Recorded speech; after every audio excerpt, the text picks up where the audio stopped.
Assalamualaikum dan salam sejahtera. Untuk kali ini akan diperkenalkan tentang manual pengguna modul celik Crub ataupun ringkasnya adalah MCK. Jadi modul celik Crub ataupun MCK ini adalah merupakan satu set alat bantu dalam aktiviti menghasilkan Crub dough. Jadi dalam kit ini terdapat 3 bahan digital dalam bentuk QR code, iaitu satu adalah tentang manual pengguna iaitu panduan bagaimana penggunaan produk inovasi. Yang kedua adalah penghasilan produk iaitu aktiviti berperingkat membentuk dan juga menghasilkan Crub dough. Yang ketiga adalah testimoni produk iaitu testimoni penggunaan dan juga pencapaian produk. Jadi kit ini, MCK ini adalah aktiviti yang merangkumi 3 fokus bahan aktiviti. Iaitu satunya adalah mengandungi bahan dough yang tiada mempunyai bahan kimia ataupun yang anti serangga. Yang keduanya terdapat juga alatan ataupun bahan-bahan terapan ataupun acuan, iaitu sebagai panduan untuk kita membentukkan objek Crub dough ini. Dan yang ketiga adalah pewarna yang kita gunakan adalah yang sesuai sebagai bahan yang bagi tujuannya adalah bagi mencantikkan lagi Crub dough yang telah kita hasilkan. Kita terdapat 3 QR code iaitu manual pengguna, penghasilan produk dan juga testimoni produk. Contohnya ini adalah contoh kotak kit aktiviti kita yang mengandungi alat dan bahan yang terdiri daripada bahan-bahan yang mudah didapati dalam persedaran kita dan juga selamat digunakan. Jadi contoh pertamanya, contohnya seperti alatan Crub dan juga acuan. Itu sebagai panduan kita untuk membentukkan objek Crub ini, dan juga selalunya kita gunakan adalah daripada menggunakan bahan-bahan kitar semula ataupun bahan-bahan yang tidak digunakan yang boleh kita gunakan bagi bentuk objek Crub ini. Dan juga bahan-bahan dough ini adalah bahan dough yang tidak mempunyai bahan kimia dan juga yang anti serangga. Contoh bahan yang kami gunakan ini adalah daripada tepung dan juga daripada serai wangi. Dan seterusnya adalah pewarna yang kami gunakan adalah pewarna daripada pewarna makanan yang boleh dimakan. Contohnya maksudnya tidak adalah menjadikan suatu bahan yang bahaya kepada kanak-kanak ataupun pengguna, dan juga digunakan daripada warna-warna alam. Bagi mengatasi masalah pengguna dalam penggunaan kit ini, pertama adalah bagi kemahiran mengawal psikomotor halus. Contohnya seperti kemahiran mencampurkan bahan-bahan daripada contohnya tepung dengan garam dan juga dengan minyak ataupun dengan air. Yang kedua adalah hasil produk ini tidak dapat mencapai tahap yang memuaskan.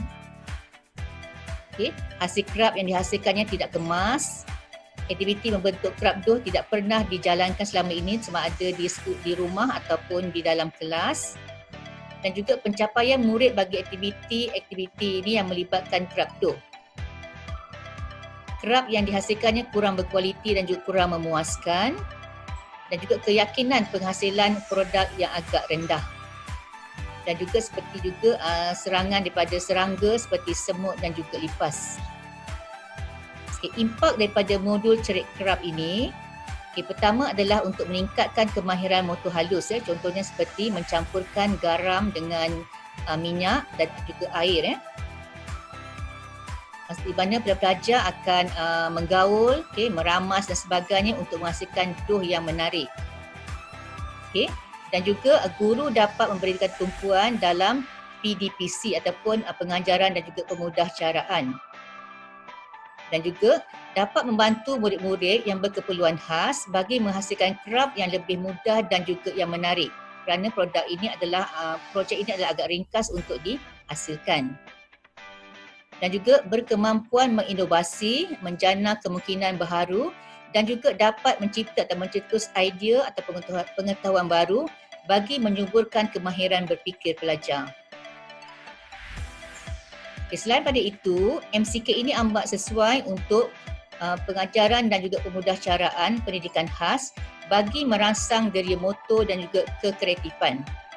Selain pada itu, kit ini juga merupakan alat bagi bentuk Crub dough yang berinovatif, mudah, murah dan juga praktikal digunakan, dan bahan-bahannya adalah mudah untuk digunakan kerana terdapat di persedaran kita. Okay, apakah kelebihan produk modul celik kerap ini? Yang satu adalah inovatif, mudah, murah dan juga praktikal digunakan. Okay, selain pada itu, ianya dapat membimbing pengguna dengan teknik yang betul dari segi bentuk dan juga warna. Okay, mempunyai nilai komersial yang tinggi yang mana produk kita hasilkan itu boleh dibuat dalam produk keusahawanan. Maksudnya boleh mendapatkan nilai komersial tinggi yang mana boleh mendapatkan satu pendapatan kepada sesuatu organisasi dan sebagainya. Dan juga fungsi kegunaannya yang pelbagai. Maksudnya sama ada secara set ataupun secara berasingan. Anti serangga, okay, tidak mudah berkulat, okay. Dan juga mesra pengguna, maksudnya selamat digunakan oleh pelbagai individu, dan juga kos penghasilannya adalah yang agak murah. Dan juga kos penyelenggaraan adalah mudah dan juga ringkas. Dan juga produk ini adalah berpotensi untuk dipasarkan, okay, sama ada mungkin untuk digunakan sebagai bahan mainan kanak-kanak ataupun boleh dijadikan sebagai kraf yang menarik untuk dipasarkan. Okay, terima kasih kerana menggunakan modul celik kerap MCK.